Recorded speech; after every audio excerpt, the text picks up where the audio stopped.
Hello everyone, welcome to Sunitha delicious foods.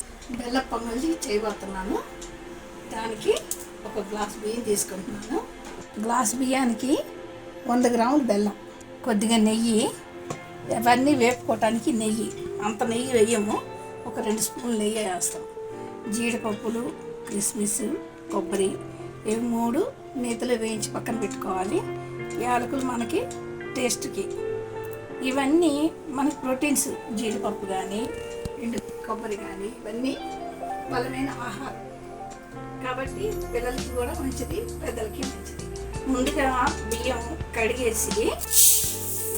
కడిగేసి దాంట్లో ఒక గ్లాస్ పాలు, ఒక గ్లాస్ నీళ్ళు వేసి మెత్తగా ఉడకనిస్తాం. లాస్ట్లో ఇంకొక గ్లాస్ పాలు ఉన్నాయి కదా, ఇంకొన్ని పాలు పోసి కొంచెం, అంటే మరీ గట్టిగా లేకుండా కొంచెం లిక్విడ్గా ఉండేటట్టు, పాయసంగా కాకుండా కొంచెం తినే విధంగా ఉండేటట్టుగా చేస్తాము. చూపిస్తాను ఆ ప్రాసెస్. 2 సార్లు బియ్యాన్ని కడగాలి. బియ్యాన్ని 2 సార్లుగా కడగాలి. బియ్యంలో రాళ్ళు ఏమన్నా ఉన్నాయోనని నేను ఒకసారి గాలిస్తాను.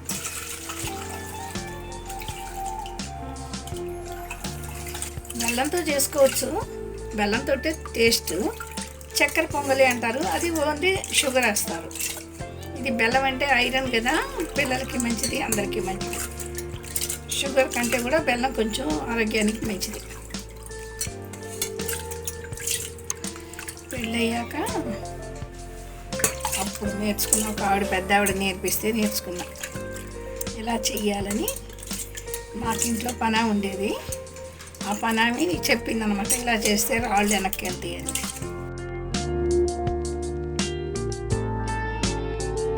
రాళ్ళున్నా లేకపోయినా ఇసుకుంటుంది, అందుకనే తీసేస్తున్నాయి బియ్యాన్ని. లాస్ట్లో కొంచెం నెయ్యి కనిపిస్తున్నాయా,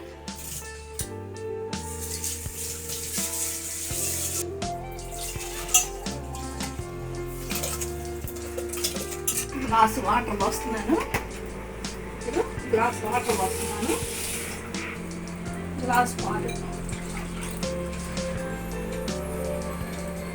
పాలు వేసి ఈ 2 కలిపి బియ్యాన్ని ఉడకబెడతాను.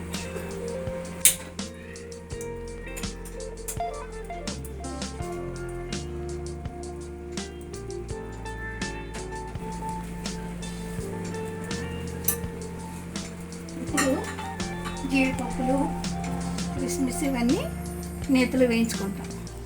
నెయ్యి ఒక 2 స్పూన్లు తీసుకుంటున్నాను. నెయ్యి ఎంత తిన్నా పిల్లలకైనా మంచిదే, పెద్దలకైనా మంచిదే. యాలకులు కొంచెం దంచి పొడి చేసి ఈ స్మెల్ కోసం, ప్లస్ ఆరోగ్యానికి కూడా దీంట్లో కూడా ఏదో ప్రోటీన్స్ ఉంటాయి. ఇది మంచి స్మెల్ వస్తుంది బెల్లం పొంగలికి. యాలకులు, నెయ్యి కరుగుతుంది.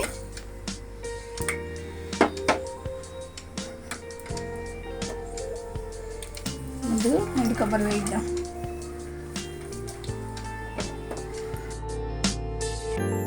ఇది కొంచెం బ్రౌనిష్గా రావాలి ఎండు కొబ్బరి.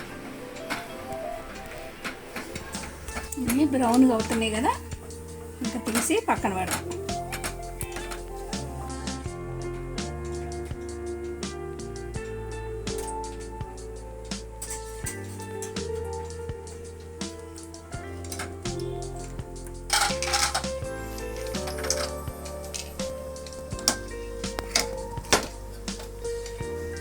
నెక్స్ట్ జీడిపప్పు కూడా వేయించేస్తున్నాను. ఇవి లైట్ బ్రౌన్గా రాగానే తీసేద్దాము.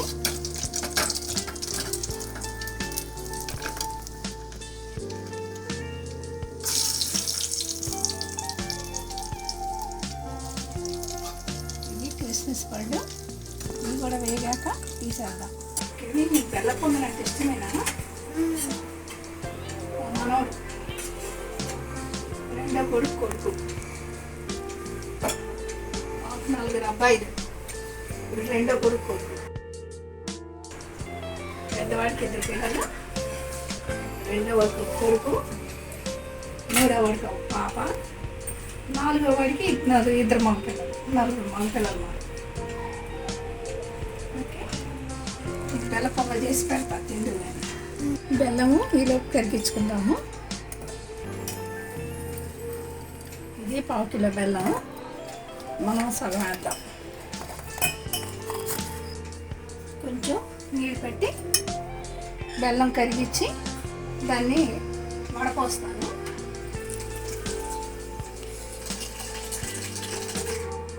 బెల్లంలో కొంచెం నీళ్ళు పోసాను కదా, ఇది వేడి చేసి కరుగుద్ది. కరిగిన తర్వాత వడపోస్తాయి, ఎందుకంటే ఇందులో ఏదైనా గడ్డి ఉన్నా ఇసుక ఉన్నా అడుక్కు వచ్చేస్తుంది కాబట్టి ఇంక బెల్లాన్ని నేను కరిగిస్తాను.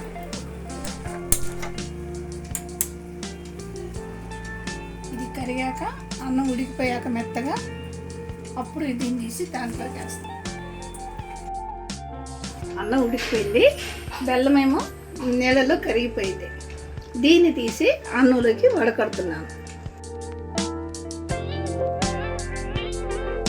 వడకట్టిన తర్వాత బెల్లంలో ఉన్న ఇసుక వడకట్టకపోతే అది మనకి ఇసుక అన్నంలో వచ్చి కసకస ఉంటుంది. బెల్లం వేసాం కదా, కలుపుదాం. బెల్లం పాకం ఇందులో వేసేసాం కదా, బెల్లం కరిగిన నీళ్ళు అది వేసేసి ఇట్లా కలిపాను. ఈ స్ట్రక్చర్ వచ్చింది. మరి గట్టిగా ఉండకూడదు, మరి పలచగా ఉండకూడదు, ఇలా ఉంది కదా. దీంట్లో మనము ఈ జీడిపప్పులు, యాలకులు దంచేస్తాను. జీడిపప్పులు, ఎండు కొబ్బరి, కిస్మిస్ ఇవి వేసేస్తున్నాను. ఇందాక మనం జీడిపప్పులు వేయించుకున్నాను అని ఉంది కదా నెయ్యి, ఆ మిగిలిన నెయ్యి కూడా ఇందులోనే పోసేస్తున్నాను.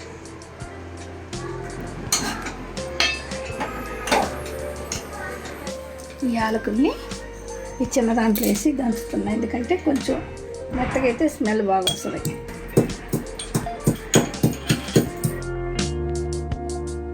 యాలకులు పొడి వేసేసి బాగా కలుపుతున్నాను. మీరు కూడా ఇదే మాదిరి చేసి ఒకసారి ట్రై చేయండి. ఎలా ఉందనేది కామెంట్స్ రూపంలో తెలియచేయండి. ఇప్పుడు నా మనోడికి వేసి పెడుతున్నాను, చూడండి.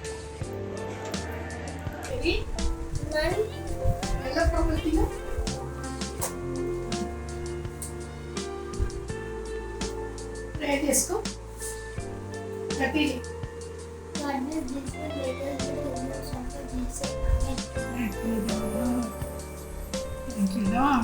This food, okay?